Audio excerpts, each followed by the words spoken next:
6 waktu Indonesia Tengah. RRI ND menyiarkan Warta Berita.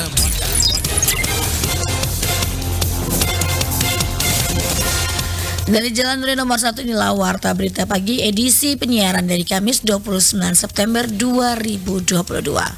Saat berita pagi ini mendengar, kunjungi Labuan Bajo, Ibu Iriana dan organisasi Aksi Solidaritas Era Kabinet Indonesia Maju melakukan berbagai kegiatan. Di ND diperkirakan jumlah bidang sebanyak 90.000 bidang, sudah bersertifikat sebanyak 39.000 bidang. Bersama saya Femi Sari Ora, inilah berita selengkapnya.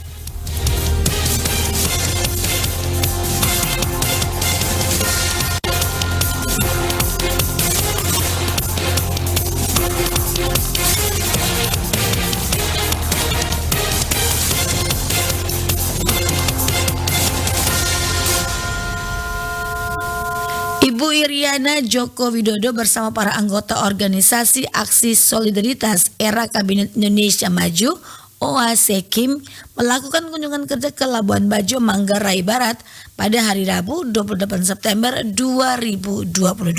Selengkapnya Ferry Soo melaporkan. Dan selanjutnya tadi juga mendongeng sama anak-anak. Setibanya di Bandara Internasional Komodo, Kabupaten Manggarai Barat, Provinsi Nusa Tenggara Timur, Ibu Iriana bersama rombongan langsung menuju halaman kantor Bupati Manggarai Barat disambut dengan tarian selamat datang tiba Mekah. Ibu Iriana dan para anggota organisasi Aksi Solidaritas Era Kabinet Indonesia Maju atau OASE-KIM bertemu sapa dengan para pelajar taman kanak-kanak di sekitar Labuan Bajo. Ibu Iriana menyempatkan diri membacakan cerita dongeng bagi anak-anak dan mengajak anak-anak untuk bercerita, bernyanyi bersama, bermain kereta api, dan berfoto bersama. Kepada awak media, Ibu Iriana mengatakan selain mendongeng, beberapa kegiatan yang dilaksanakan bersama para anggota organisasi Aksi Solidaritas Era Kabinet Indonesia Maju, yakni meninjau pelaksanaan vaksinasi penguat booster COVID-19 bagi masyarakat yang digelar di Aula Kantor Bupati Manggarai Barat dan meninjau pameran usaha mikro kecil dan menengah UMKM Dewan Kerajinan Nasional Daerah atau Dekranasda seprovinsi NTT yang dilaksanakan di Hotel Meruora Komodo, Labuan Bajo. Terima kasih untuk semuanya. Tadi saya berangkat dari Jakarta bersama Ibu-Ibu OASE-KIM mengadakan seperti tadi yang pertama ke anak-anak cuci tangan, dan selanjutnya tadi juga mendongeng sama anak-anak, dan selanjutnya tadi melihat vaksin untuk masyarakat yang ada di sini. Sementara para pelaku UKM yang ikut memamerkan produknya di Hotel Meruora Labuan Bajo merasa bangga dengan kedatangan dan kunjungan Ibu Presiden ke stan-stan mereka. Ibu Lona dari Rotendao, Ibu Margaret dari Sumba Barat Daya, dan Elsoni dari Manggarai merasa senang karena produknya langsung dibeli Ibu Presiden seperti kain tenun, kopi, serta snack-snack lainnya. Kami dari Kabupaten Rotendao, Provinsi Nusa Tenggara Timur sangat berbahagia karena Ibu Negara mengunjungi stan kami. Tadi Ibu ada melihat kain tenun serta minyak kayu putih yang berasal dari Kabupaten Rotendao. Senang sekali, apalagi beliau berkenan mengambil salah satu kain dari produk UMKM kami, binaan kami. Kain ikat bermotif gambar kuda beliau ambil dan sempat tanya ini untuk apa. Kalau di Kabupaten Sumba Barat Daya biasa untuk sarung karena adatnya pakai sarung dijahit, tapi kalau tidak pakai sarung bisa juga untuk baju atau dress atau apa saja atau blazer. Yang jelas kita senang bisa dikunjungi oleh Ibu Presiden, lalu Ibu Presiden bisa melihat langsung produk-produk UMKM yang ada di Manggarai Barat. Tadi Ibu beli kopi, jadi ini kopi diborong tadi, kopi, lalu ada snack-snack juga yang lain digabung. Harapannya ke depan jadi ada banyak kebijakan yang betul-betul bisa mendorong UMKM ini bisa naik kelas atau naik level gitu, sehingga bisa menopang ekonomi mereka sendiri. Menutup rangkaian kunjungan kerja di Labuan Bajo, Ibu Iriana bersama para anggota organisasi Aksi Solidaritas Era Kabinet Indonesia Maju ikut menyaksikan konser suara 1000 Sasando yang digelar di Waterfront Marina, Labuan Bajo. Pada Kamis 29 September 2022 dijadwalkan Ibu Iriana beserta rombongan akan menuju Pulau Rinca untuk melakukan penanaman pohon serta bertolak kembali ke Jakarta. RRI ND Ferry Soo melaporkan. Jumlah bidang tanah di wilayah Kabupaten ND diperkirakan sebanyak 90.000 bidang. Sudah bersertifikat sesuai data Badan Pertanahan Nasional BPN sebanyak 39.000 bidang. Laporan Rovinus Sula. Estimasi Badan Pertanahan Nasional Kabupaten ND jumlah bidang tanah di wilayah Kabupaten ND sebanyak 90.000 bidang. Sementara tanah yang sudah bersertifikat sesuai data Badan Pertanahan Nasional Kabupaten ND sebanyak 39.000 bidang. Demikian Kepala Kantor Badan Pertanahan Nasional Kabupaten ND Kuntoro Hadi Saputra ketika dikonfirmasi RRI di ruang kerjanya pada Selasa 27 September 2022. Kuntoro mengatakan terkait dengan sisa, saat ini Badan Pertanahan Nasional sedang galakan program pemerintah pusat, yakni kegiatan pendaftaran tanah sistematis lengkap, maka jajaran Kementerian Agraria dan Tata Ruang untuk mendaftarkan tanah di seluruh wilayah Indonesia sampai tahun 2025. Hal ini merupakan satu tantangan bagi Kementerian Agraria dan Tata Ruang yang harus dilaksanakan. Kuntoro menjelaskan terkait pendaftaran tanah di Kabupaten ND, diakui memang ada satu yang menjadi poin krusial, yakni terkait dengan tanah adat atau tanah wilayah.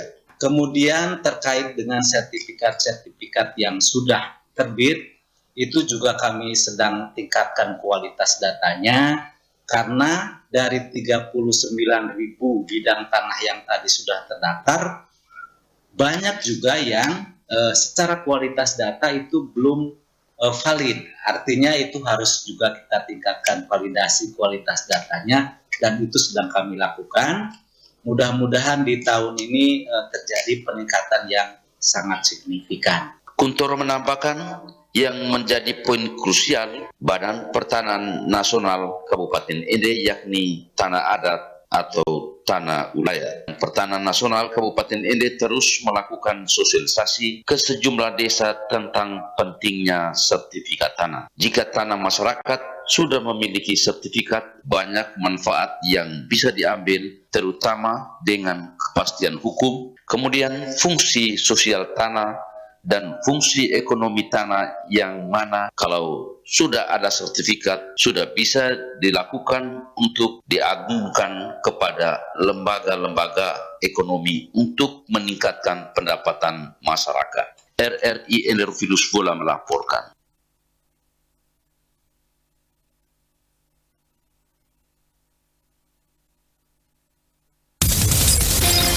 Anda sedang mendengarkan Warta Berita Produksi RRI ND. Dalam upaya transparansi pelayanan di pelabuhan, tim Direktorat Jenderal Perhubungan Laut Kementerian Perhubungan Republik Indonesia melakukan sosialisasi INA-Portnet menggunakan sistem layanan tunggal secara elektronik berbasis internet kepada seluruh penyelenggara pelabuhan di Kabupaten ND bertempat di kantor Kesyah Bandaran dan Otoritas Pelabuhan KSOP kelas 4 ND. Selengkapnya dilaporkan oleh Suimam.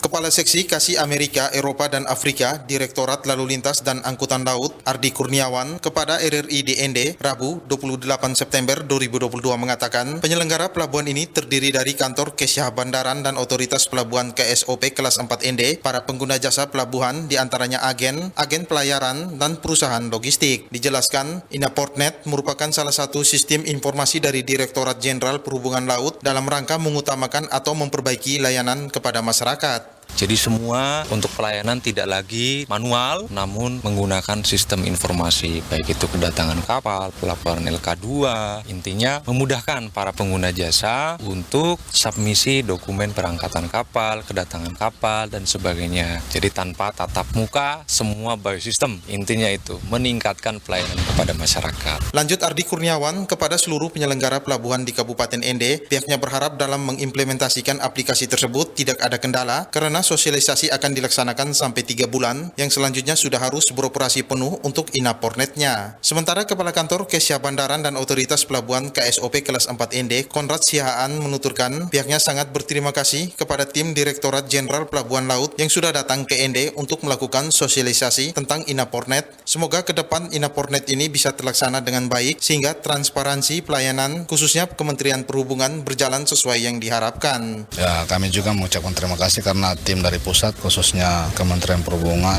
Direktorat Jenderal Perhubungan Laut, Direktorat Lala dari gabungan dari beberapa subdit dapat sampai ND sehingga melaksanakan sosialisasi ini dengan akhirnya harapan kami boleh dapat dilaksanakan secepatnya. Ditambahkan hadir pada kesempatan itu tim Direktorat Lalu Lintas Angkutan Laut Ditlala Kementerian Perhubungan Republik Indonesia sebanyak 6 orang, koordinator KSOP, Pelindo, Pelni, dan BLS.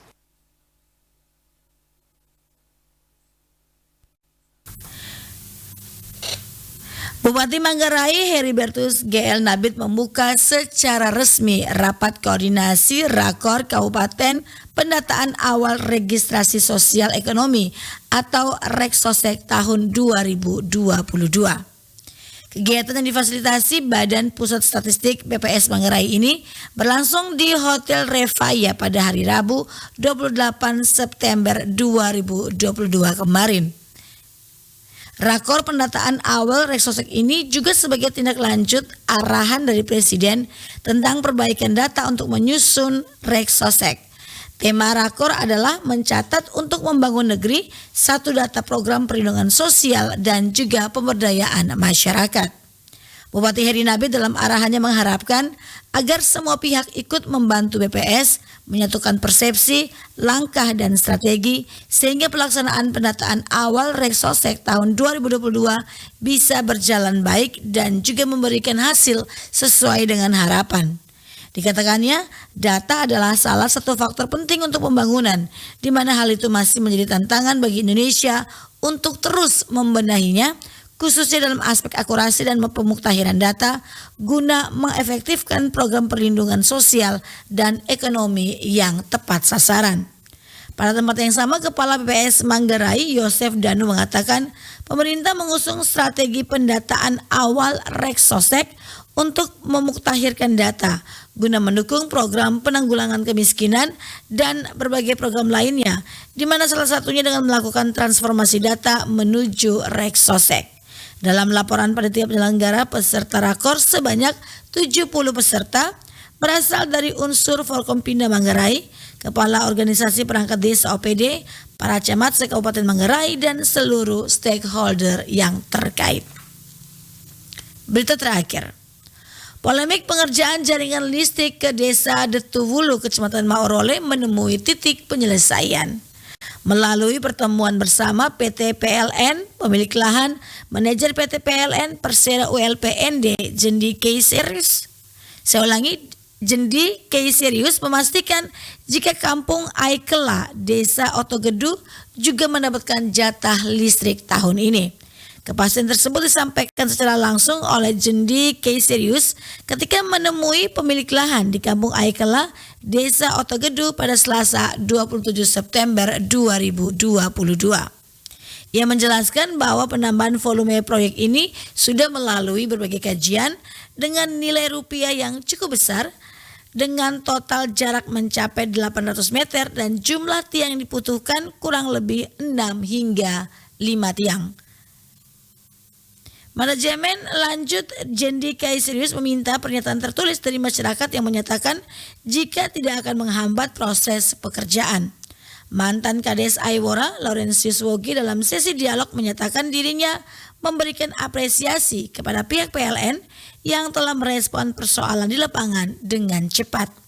Dirinya juga menyampaikan terima kasih karena pihak PLN sudah merespon tuntutan masyarakat, khususnya warga Kampung Aikela yang juga mendapatkan jatah listrik.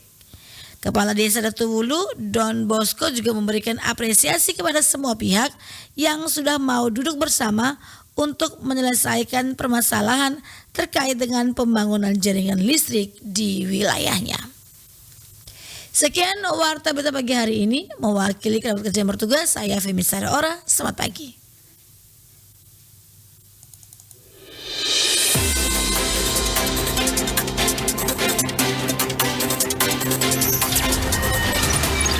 Terima kasih. Anda telah mendengarkan Warta Berita Produksi RRI ND.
Pro 1, kanal inspirasi.